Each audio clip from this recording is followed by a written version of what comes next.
And then I finally go, hey guys, I just want you to know I have stolen so much material from you. And then Martin Short hit me with like a fast, quippy line. I can't remember what he said. And then Jim just looks at me and goes, you thief. And it was like... I'm all grown up. Our guest today is an actor hailing from Chicago who is synonymous with 90s Nickelodeon. He's the longest running cast member of all that, giving us classic characters like Detective Dan, Earboy, Emily Maroon, and more. His favorite burger comes from Shake Shack, and he's an avid fitness enthusiast. So sit your booty in the floor in a chair, pronto in the air, and just don't go nowhere, and give it up for Josh Server. Thank you. How you doing, man? It's a hell of an intro, buddy. Thanks, bro. Thank you. I thought you were gonna do the whole song. I could. Believe me, I could. I know. You got your deep nostalgic. Yes, roots. sir. Yeah. I'm really happy we could finally do this, man. I just want to tell the people real quick how we met, which was at Keenan's Walk of Fame ceremony. Yep. It was very brief, but I met you there initially. Very brief, yeah. And then we started running into each other at the gym all the time. Correct. Which let's start there for a second. I feel like most people don't know that you're jacked as shit. Oh, buddy, no, that's not. It's facts. It's all lights, camera. It's all angles. Give us a little bit of, I just want to know. I just try to take care of myself. You know? Do, man. Yeah. When did you get, sort of very into fitness, and what has your routines evolved into, and what does it look like? Oh man, I feel like that started early. We were out here really young, and so just I think it's naturally part of the business, trying to just kind of take care of yourself, or being more unfortunately hyper aware of that sometimes in some ways, you know. But after a while, it's just like anything else, it becomes an addiction, and it's like definitely a healthy one. Of course, best one you could have. I definitely very committed to that. It's taken a lot of I've tried all the different things. I mean, there was a time when, we were doing CrossFit, things, not talking about CrossFit, just doing it. The goal is you don't talk about it. Yeah. But like, I've had a lot of different trainers over the years and kind of people helping me on my fitness journey. So now I work out with someone once a week, and then the rest of the time. So I'm usually like on like a 4-3 where I lift 2 days. And then 2 days of cardio, and get out of here. When you get to my age, it's also about rest and recovery. And I feel like I've actually learned sometimes less is more. Sure, that's facts. Because I feel like a lot of people still, or I used to overdo it. Right. So just like eating good and like quality sleep, like actually those are the things I've been focusing on more lately. Which is like trying to recover and rest. Are you a track your macros type of person when it comes to eating good, or what is your? I go in and out of that. It's hard. It is, especially when you're a traveler or you're working a lot. Right. In our line of business, it is hard. There's hacks to that. Yeah. But yeah, I feel like now I'm just trying to hit my protein goals. Yes. And do my best with my calories. There are times when I track it. There's times when I'm not. Currently, I am tracking. I'm not like logging. Right. Okay. Like, that's too intense for me. Yeah. But yeah, I do. I'm just doing my best. No, that's awesome. Well, it reflects, man. I remember brother. when I first realized it was you in the gym, I was on a treadmill and I was like, that dude beast into pull-ups right now looks like Josh. Thank you, buddy. That's very nice. I can throw down some body weight. You can. Yeah. I'm good. Like my back of my pull-ups is one of my strong suits. Yeah. So I just do that the whole time. I don't work on anything else, because that's like flex, that's where I really excel. So I come in hot on that. Goddamn right, bro. Yeah. No, you too, brother. You're always in there. Thanks, man. Yeah. Well, same like you, man. It becomes an addiction, and I've been tracking macros for a long time, so I think that can Kudos. even hard. tether on unhealthy obsession, but it keeps you healthy. You know what I mean? Listen, I think anything can be an unhealthy obsession if you just let it rule your life. I think you just gotta balance and do your best. Balance it, man. Yeah. I want to take it back a little bit. I know you were born in Chicago. At some point, you moved to San Diego, and at some point, you moved back to Chicago. Yeah, good research. There was quite a few moves in between that, but that's basically I started acting in San Diego. We were driving back and forth up to LA, and then my family moved back to Chicago. And I basically we did like a lot of the cycle. Loops. We did loops. Did you move to San Diego to get into acting?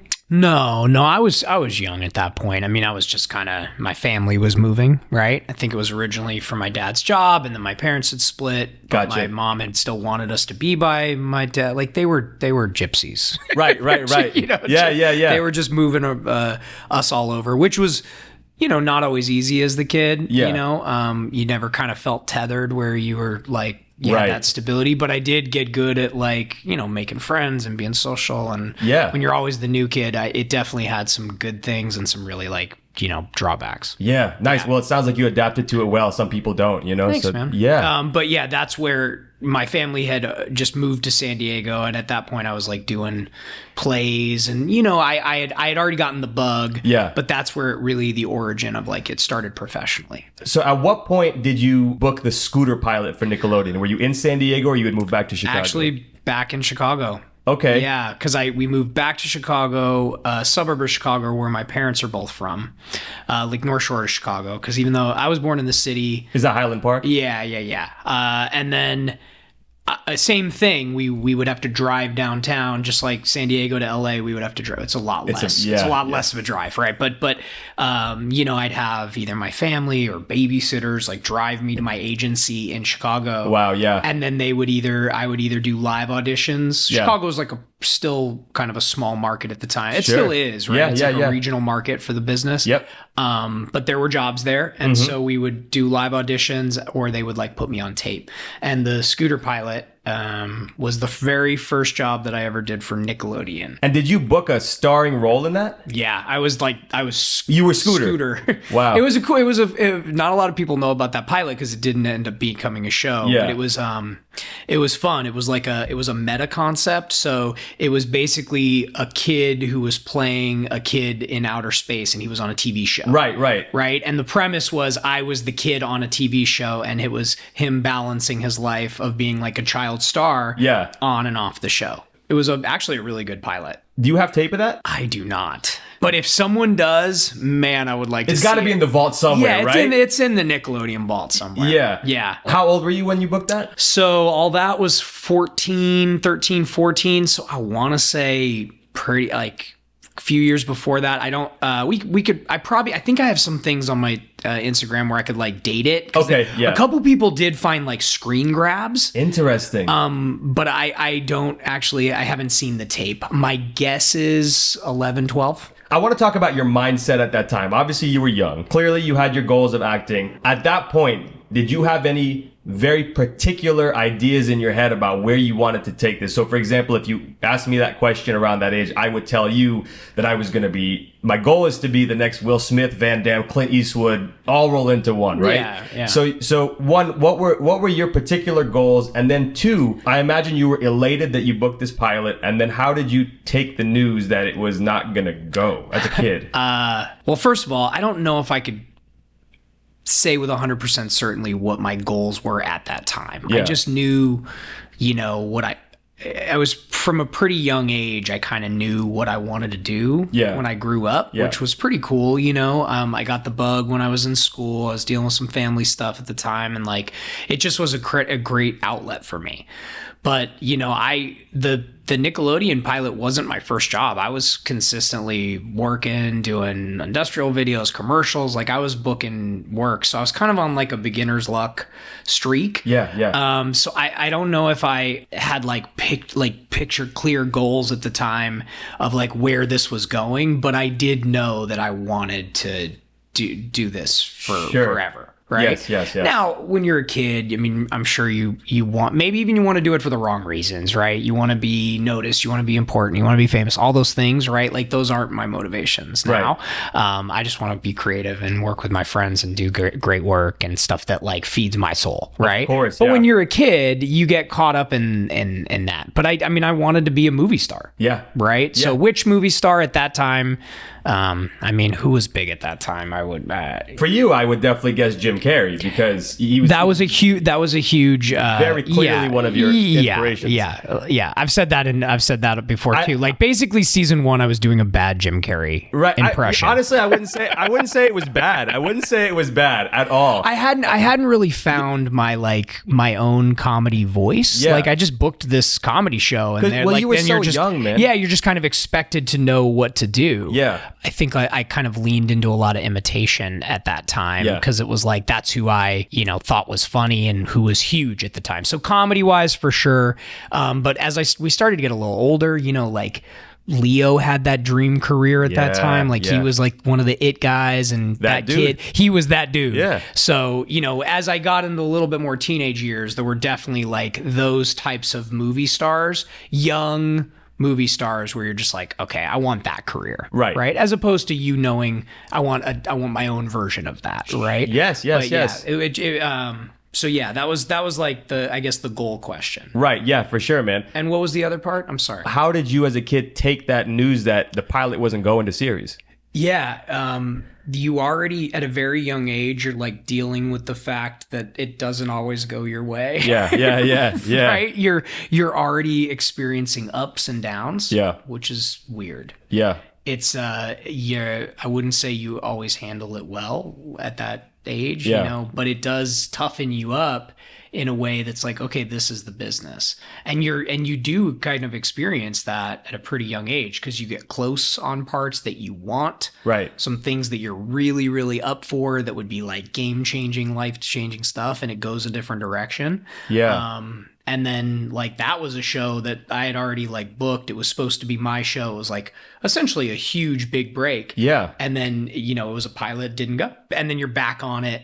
Back on the grind. And then all that happened shortly thereafter, which of course, like that's the trajectory you're supposed to be on. Yes, right? yes, of like course. what is meant for you will not pass you by. Yeah. Right. But you don't know that when you're a kid. No, dude. You're just trying to like you're 3 feet in front of your face. Right. Do you remember like going to these auditions and booking these jobs? Is that something that you were talking about with your homies in school and stuff like that? I think there were definitely friends that were like enamored with it and cool with it and excited for you and like you could talk about it, and then there were people who were just like they're being kids and being shitty about it. Sure. Right. Of course, yeah. I don't know. Is this can we swear on this podcast? 100%, yeah. Okay, great. All right, great. Don't be a fucking douchebag if you're listening to this. Yeah, if you're a kid and you're making fun of other kids for chasing their dreams, don't do that. Don't do that. Yeah. The only loser is you for Yeah. But I mean, I would. There's certain people you're playing it close to the vest. Yeah. Right. But it's interesting to start to have to figure that out at a pretty young age. Right. Right. You're like navigating those things, and that's where that whole child actor trajectory is just weird because you're not forced, but you're thrown into a lot of situations where normal kids don't even have to think about stuff like that. Of course. Right? They're not dealing with like jealousy from their business. Right. Right? Yeah, of course. You're just being a kid. You're just being a kid. Yeah. And so there's all kinds of amazing things that happen out of that. And then there's some, some not great stuff. For sure. Right? For sure. It's like if people have a chance to just be a kid, then do that. Yeah. Right? Totally. That's my advice. Yeah. Random sideline off of an earlier comment, but at this point, have you met Jim Carrey? I did one time. Okay. So I was at the Nickelodeon. It was I feel like it was the Kids' Choice Awards, but we would go. I was there. Okay, now it's coming back. So I was there doing a bit for the Kids' Choice Awards, and we weren't presenting awards. We weren't we would go every year. Yeah, right? Of course. Because like all that was kind of always there and in the mix. This year specifically, I did this really random thing where it was me and Terry Bradshaw. Have you ever seen that, or do you vaguely remember that? Very vaguely, yes. So I played this like insane reporter character, and one of the producers of the show like wrote me this bit, but then also just kind of wanted me to have fun and improv it. And it was basically me and Terry Bradshaw. And he was a real sport about it because he was Terry Bradshaw, which was already kind of an elevated version of himself. Yeah. And I was just this insane sideline reporter. And I feel like I was just in like a really crazy like suit. I feel like it was like I mean, it's testing my memory, but like almost yellow, like bright orange or bright yellow suit. I looked insane. Yeah. And that was the bit. And then I remember walking into the makeup trailer, and I kid you not, Jim Carrey was on my left and Martin Short was on my right. Holy shit. And they had no concept of who I was. But Right. These were... They were not the all that target demographic. Yeah, they were comedic idols of mine. And I just remember sitting there and I was like, well, I have to, and it was silent for a while, and they were talking and the makeup people were talking to them, and they just... It felt like I was there for an hour, but I wasn't. And then I finally go, hey guys, I just want you to know I have stolen so much material from you. And then Martin Short hit me with like a fast, quippy line. I can't remember what he said. And then Jim just looks at me, he goes, you thief. And it was like childhood activated, like it's all I needed. Like, wow. And it spoke to their timing. Like I just said one thing and, boom, boom. And it was just that talent. The talent just oozed out of it in that moment. It was effortless. Everyone laughed. And I got to at least tell them that they were huge influences on me. What? And they would probably never remember that moment. Right? Wow. It was just a random moment for them in a makeup trailer. Right. But I was like, yes. Dude, that is beautiful, man. Yeah. That is some like you couldn't get a better 90s moment than you just described, man. And I did tell them that I was basically just stealing from them. Yeah. And that was my way of just paying homage. Right? 100%. So man. I didn't meet them officially. I just had a moment. Yeah, that's amazing. It was pretty great. I'm hoping that the universe has a movie with you and Jim Carrey. I'm putting that out there. Let's call that. It would be something let's epic. Call that in. Yeah. Especially Jim now, man. He seems like he is just floating, like a spiritual being. Through the universe. Elevated. And he is so elevated, and so I couldn't imagine working with Jim back then, but Jim now would be what a treat. The audition process for all that is something that people can hear from any other interview. So I don't want to bog us down in that discussion. But I appreciate that. Yeah, but I'm just kidding. We can talk about it. What I do want to hear is if you can recall just one of your favorite memories offset with your cast members. I know you used to spend a lot of time with Keenan, Kel, probably Elisa, the people that were in your age range. Yeah. Tell me one of your favorite memories offset. Yeah, I could pull from a lot. I will say recently, we've been just doing a lot of these over the last literally over the 5-10 years. We've been doing all these like reunions, and just getting together and to just. We could throw out some specific moments, but going back and getting to revisit some of that stuff with them as adults, like every time we get together, it really does feel like family. And we were all brothers and sisters, and we fought like brothers and sisters back in the day. But now seeing them and their kids and their families, it's really special. And I know the fans, it means a lot to the fans to see us all together. And we've just done multiple things like that, whether it was Wildin' Out and just like different stuff. So I just shout out to all my cast members. Let's go. Yeah. So I love them. We have a special bond. So one specific moment comes to mind. We had different studios that we shot on. Orlando moved to LA. We shot a season on Paramount, which was so fun. And then the show really moved to this place called Nick on Sunset, which I don't think is there. Sunset and Gower it was? Yeah, it's Sunset and Gower. Yeah. I think they're doing different stuff there, but for a while it was just Nick on Sunset. Yeah, right? Yeah.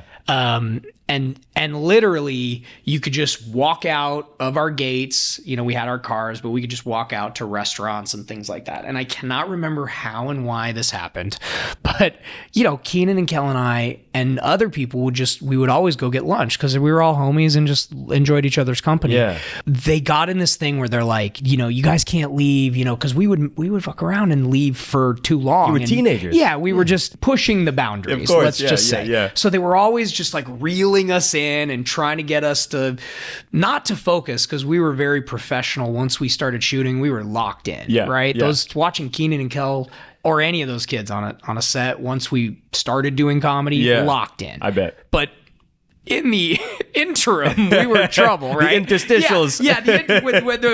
When you had to keep our focus, it was bad. So we ended up we were kind of pushing back. We're like, screw this, we're leaving, right? And Keenan and Kel were like, let's go. And Keenan was in Miss Piddlin. And Kel, I think, was in Ed from Good Burger. Holy shit. And I was in something else. I cannot remember what I was dressed as, but we went out and we just got burgers like that. And you know, when you know we're coming and you know we're showing up and you're fans of the show and you see that, okay, you can prepare for like Miss Piddlin eating an Astro burger on Sunset. But when you just walk in and we're dressed like that, we look like something, you know, coming from Hollywood Boulevard, right? Like, of course, like, yeah. And we rocked the entire lunch like that. And it was, you know, and they were still in character and just hammering people at the desk and we had so much fun. Did you guys cause a little pandemonium with the fans there? Yeah. Because at that point, all that's been out for a couple seasons. Like, your target demo recognizes you guys. Yeah. And then again, if they're in their you know, well-dressed, well-known characters, immediately identifiable. Yeah.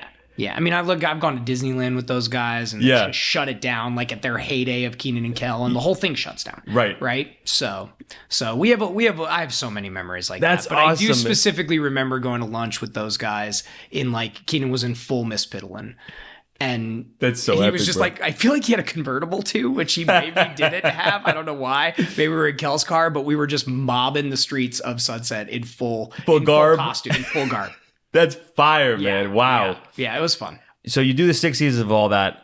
That chapter in your life is over. Yeah. I want to talk about what your mind state was then. So when that wraps, what are your goals then, like specifically in the world of acting, and if also outside the world of acting? Right after the show wrapped, I was like auditioning for a really long time, years, right? Yeah. And and then I just I decided, I don't know, it wasn't that I quit. It was just more that I decided to take a break. Okay. Right. And I needed to kind of clear my head and step away. And, you know, I just got interested in doing other things and making money other way. It just, I needed a break from the business. Sure. Yeah. And so, and then in about like my mid 30s, I was like, man, you know, I had floated away. I was doing little things, right? Like I would come back here and there and do a guest star. Yeah. You know, I did a little I had an agent, I had my team, but like it was almost like my toes were dipped in the water, but I wasn't really committed to it any longer. Sure, yeah. And I just remember like doing a lot of soul searching at that time in my life and being like, man, I would really regret not really recommitting and trying again. And so at that point I was like in California, but not like in LA. Yeah. Like, and I just kind of I literally moved back to LA and I was like, I'm going to do this again for real. Wow. Okay. Yeah. Do you mind sharing where you went around in California? It's just Orange County. Okay. So just, you know, different businesses, you know, but I just, I wasn't focused on being an artist. Of course, yeah. You know, but I needed to like do a lot of other things in my life and work on other things and heal other things. And so now I'm in a place where I'm just, I'm loving it again.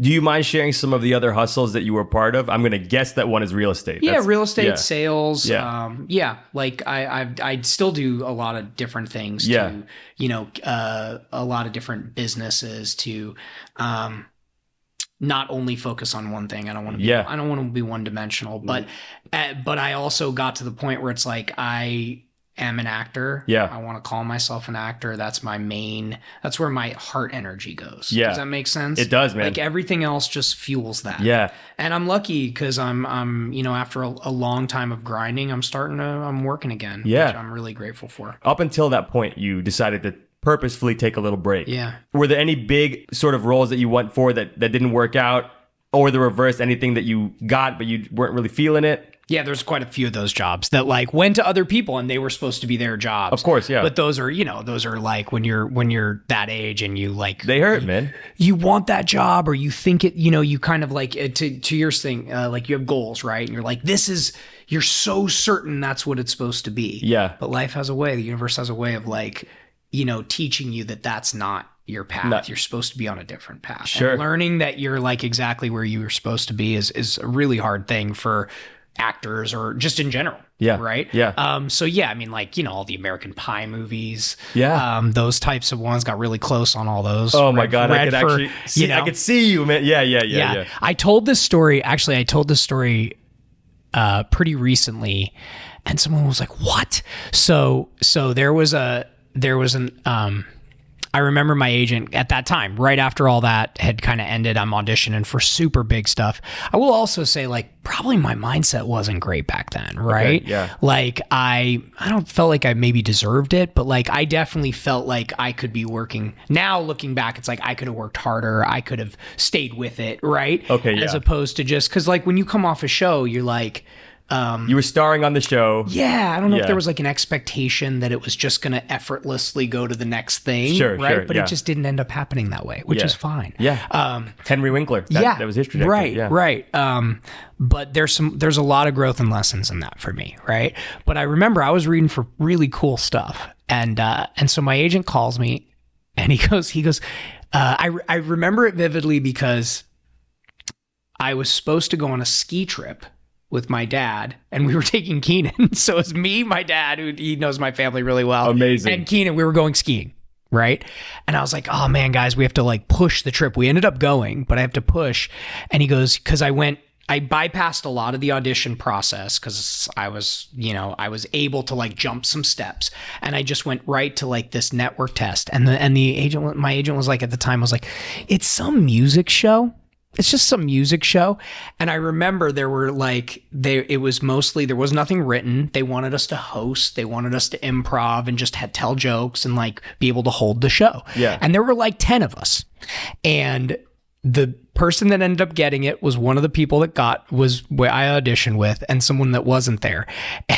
And, do you remember the first season of American Idol? Of course. Okay. Do you remember how there was 2 hosts? Yes. Okay. So it originally, Seacrest wasn't cast yet, and it was this guy named Brian Dunkelman, who I think only ended up doing 1 season of the show. I think you're correct about that. But he was there. I don't know obviously what happened there, right? But yeah, so I was like down. It was like me and 10 people, and then they're like, "Yeah, it's some music show."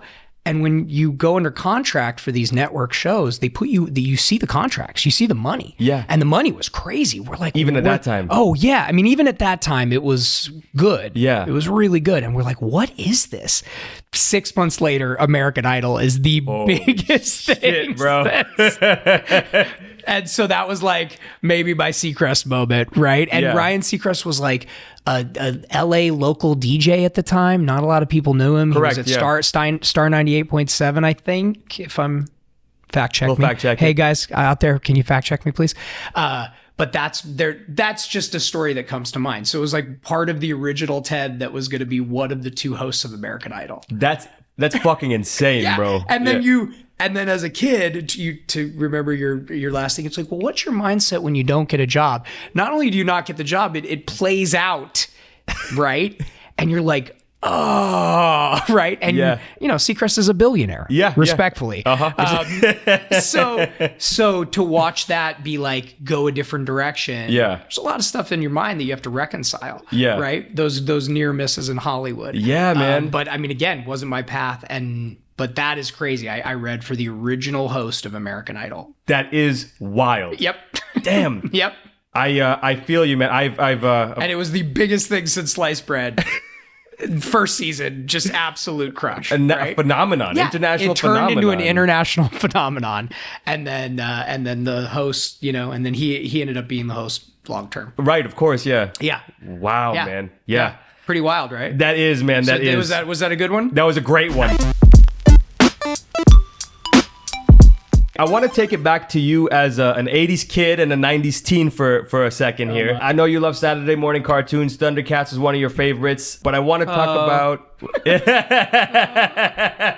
Lion-O. Wait, can we name them all? So Lion-O? I think the OG set is Lion-O, Chitara, Panther, and Tigra. Correct. Right? Yeah. All right. Yeah. That's it. Nice. What was your favorite live action show at that point in time? Put me in front of TGIF, right? Yeah. There were some great lineups then. Couldn't go wrong. Yeah, you couldn't go wrong with TGIF. Yeah. Saved by the Bell was huge back then. Early celebrity crush. Jennifer Love Hewitt. That's a classic. Classic. Have you met Jennifer Love Hewitt? I did at one of those events, and I probably didn't have a good show. Like, I was probably pretty nervous. She was very sweet. I remember her being very sweet. Yeah. Favorite musical artist at that time? You know, I was big into like 80s hair metal, like no doubt. Yeah. like Motley Crue, like you know, Sunset Strip.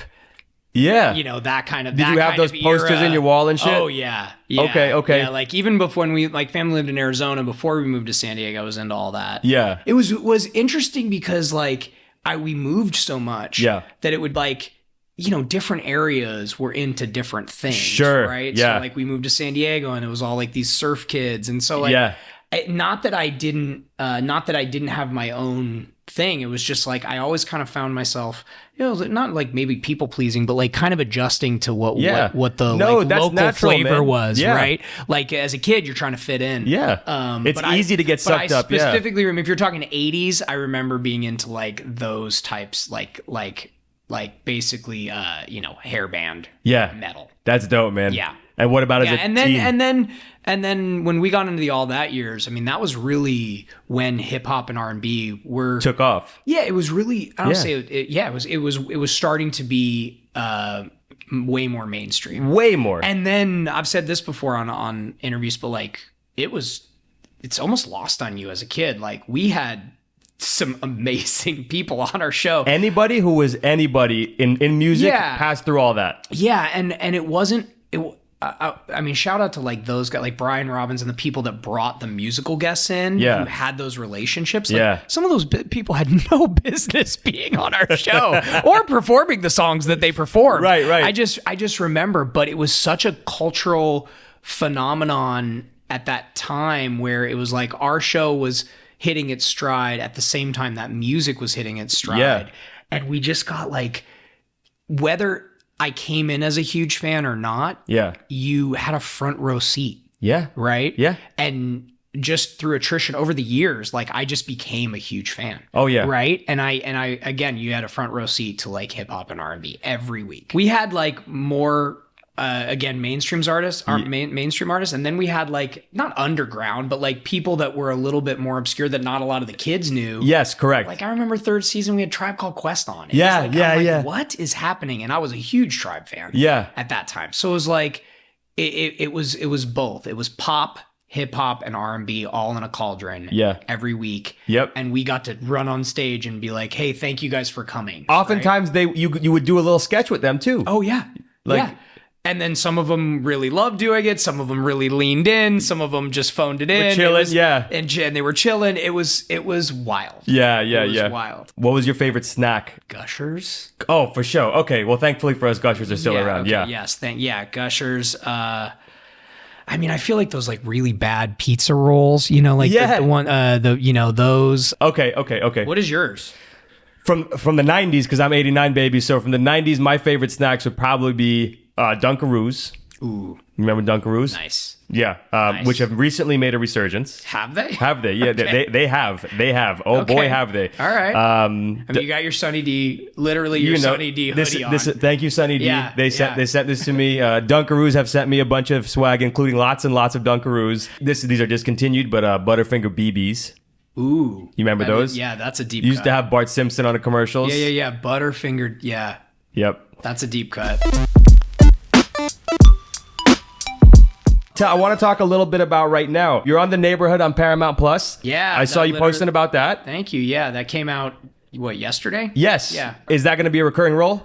No, not right now. It's just like Not that yet, one okay. episode. Yeah. It's definitely, listen, it's a fun character. I play like a kind of goofy doppelganger to the main guy, Dave. Yes. Max, who was just so gracious and so fun. You know, he was on New Girl for so many years, just crushing it. So funny. Yeah, and they're I think in their 7th or 8th season, and I know they got picked up for more. So I would love to come back, but right now that's just it hasn't been talked about. For sure. But it's got potential to. 100% it does, man. Yeah. As of right now, Josh Server in 2025, if you could wave a magic wand and say these are the projects that I'm working on, what are those? I mean, I have more network stuff coming out. Yep. I can't really talk about that yet. Okay. But just got more, more network TV dropping, which is pretty awesome.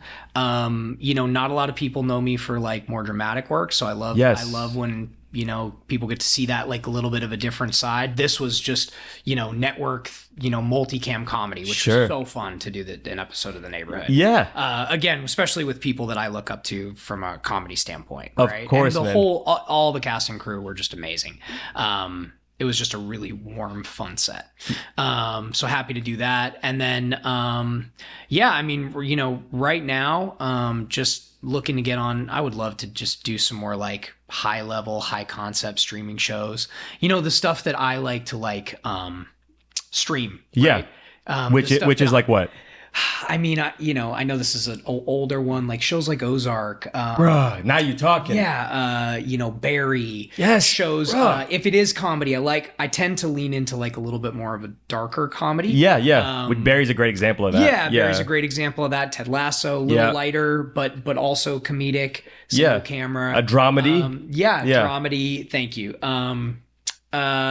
Just stuff like that. Yeah. The Bear. Yeah.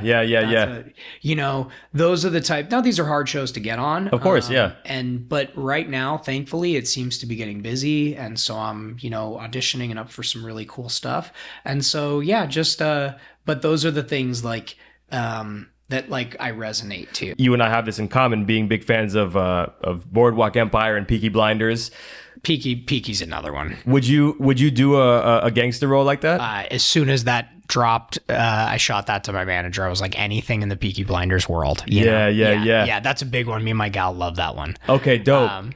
I got a horror movie that I'm shooting in. Right now it's looking like end of April, early May. Dope, yeah. Yeah. So I already have projects that are either dropping this year or new things to be kind of excited about that we're shooting. But yeah, I'm just kind of I'm grinding on more of that. At this point, you've done a few things in the horror space. Yeah. Is that a genre that you're personally a fan of as well? Yeah. I think in the indie world, you can do some really fun stuff with horror. Yes. Yeah. And so this was an opportunity that came to me through, that I'm excited about. It's on my IMDb. It's called Heading East. Yeah. So it's in pre-production right now. Cool, man. Yeah. Okay. Yeah. So I don't know if I'm gonna do a ton more horror, but I'm signed on to do this one. It should be a fun one, and I've got some friends in it too. Nice. That's always more fun. Yeah. Just like I said, I just want to work with people that I like. Is there a reason that you've never ventured into voice acting? Just because you've got a great voice, and I feel Thanks, man. I was doing the commercial grind for a while. That wasn't for me. I guess I'm open to it. Like in animation, right? Like Kel and Elisa, your fellow castmates have. It's interesting. It hasn't been something that I've been attacking. Yeah. But you're probably right. I should look at that. Yeah. Because it's also like animation's so fun. You get to go in the booth. You get to be in sweats and in your the pajamas. Best, man. It's such a good gig. Yeah, and you have that energy for it, man. Where you do lots of different fun voices and you characters. heard it here. Listen, if the next animation job, it was Tenn that put me on it. Are you watching any cartoons right now? Yeah, no. See, I'm not like, but like anything new that comes out, right? Like, I will check out animation. Do you got any good recommendations for me? These are not necessarily currently on air, but if you have been out of the scene for a little bit, if I need to get back in, if I need to get back in, I would say Regular Show. Have you heard of Regular Show? I haven't seen it. Okay. Based on what the other things that you like, I think that you will love Regular Show. Right. I recommend Regular Show. I recommend Gravity Falls. Okay. That Regular Show is going to be on Hulu. Gravity Falls is going to be on Disney Plus. Boom. If you haven't watched Big Mouth on Netflix, I've heard Big Mouth. I need to watch that too. Put that one on your list too. Okay. There's 3 to go home with. We'll get a shared notes app. Yeah. No. Just add animation. Exactly. Yeah. If you don't think I will do that, I will. I don't seek it out. You know what I mean? Yeah. So I just need good recs. That's it. I'm excited for your network stuff coming up, man. I know you can't share specifics, I can't say too much until it airs. Are we looking forward to series regulars? Are we looking forward to comedies, dramas, dramedies? Right now they're like one-off episodes. Here Rocking the guest stars? Hell yeah. Those types of things right now. I will say the next one is more of a dramatic show. Okay. Yep. And again, I don't have a ton of that. People haven't seen me do a ton of that, right? Yeah. Which is super fun. Yeah. Yeah. Because I mean, again, I feel like I'll always want to do comedy. It'll always be just like part of me and who I am. But I like both. Yeah. You know, again, when I stream as a viewer, I like both. I really have a deep gut feeling, man. I'm not just saying this, that you're sort of like on the precipice of hitting this like amazing sort of second stride, if for lack of a better term, man. It's like, obviously you had your run and all that everybody knows you for as a kid. You're sort of back with this like very grounded energy. I'm very excited to see what's next for you, man. I think there's something big. It means a lot, man. It really does. I like anytime someone sees that's in you or recognizes that, it doesn't like fall on deaf ears. It means a lot. Man. I've got an amazing support system. I have so many like amazing friends and fans and people kind of rooting and pulling for me. It means a lot. It means a lot. But I mean, I did feel like I just, I needed to get like happy and healthy, and like I just kind of wanted to figure out how to be a human being. Yeah. Without that. Yeah. And I do feel like really ready. Yeah. For whatever is next. Hell yeah, man. And I have such a deep love for it. So I'm just grateful to be finding my way back. What is your favorite Halloween memory as a child? Yeah, so my dad was a great like Halloween dad. He would build you the costumes, he would hand sew, he would make pumpkins. Like he made me cause he knew that I like to dress up and be weird. Like I was into playing characters at a very, very young age. So like when I went into Superman, I was Daniel Day-Lewis. It was Superman. Like there's stories of me going to school with like my costume underneath my shit. Yeah, I had like a bag just in case trouble arose. So you were about it. Yeah, I thought I was a superhero, right? Which again is it's probably not great for kids to actually believe that, right? There was like a little bit of disconnected reality there. I think it is great. But that I guess they nurtured that creativity in me as opposed to like stomped it out. Yeah. So I'm grateful for that, right? But like I would go deep into it. So he made me like an original Spider-Man, like made it. Wow. Like, and I mean, man, I probably asked my dad to get a picture that would be amazing. Yeah. Like, but he would do these full out costumes. And so shout out to all the good Halloween dads out there, making their Halloween kids' dreams come true. Especially right? So I think he did like OG. I think my favorite, because I would bounce from superhero to superhero. Yeah. Like for a while, was Superman. I was obsessed. There was a time I was into Spidey. Yeah. And he made me an original Spider-Man. And I looked badass. I bet you did, man. And thinking about that in at that time period, like making a costume now, you have more resources than we did back then. Right now, you could just buy stuff online, like put it together. Yeah, no, this was this was DIY, respecting the shit out of it. DIY. Yeah. Okay. It was well done. Shout out your pops, man. Yep. If you could bring back just one thing from the 90s, what would it be?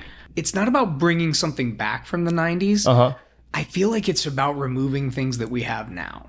Okay, carry on. Right? Carry on. There was a time when I was out here and we were just having fun. Like there wasn't. Listen, I'm addicted to my phone like everyone else. Yep. Right. But there was a time where we would go out and we were forced to be mindful and present and hang out with our friends. Totally. And there wasn't the distractions. Yeah. So there was a really cool time before the internet got crazy. Yeah. Where we were just a little. It was a simpler time.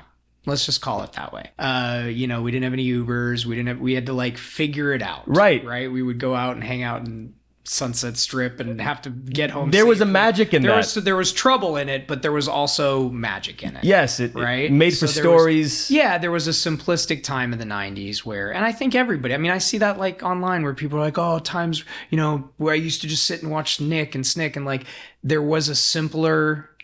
So I wouldn't say there's one thing that I would bring. I would bring back that wholesome 90s vibe. I love it. I love it. Being able to be present one-on-one with people. And that's, by the way, that's not something I'm always great at. It's something we always have to work at now. There's a lot of distractions, but that's what I would bring back. Bring back the vibe. Yeah, maybe that's the vibe. I know that might be a terribly cheesy answer. Not at all, man. Maybe that's what I would bring back. No doubt. Josh, man, let me say something, man. I want to say thank you not only for being so generous with your time today and for being here and doing this with me, man, but thanks for all the inspiration, man, through the years. It's kind of mind-blowing to me right now.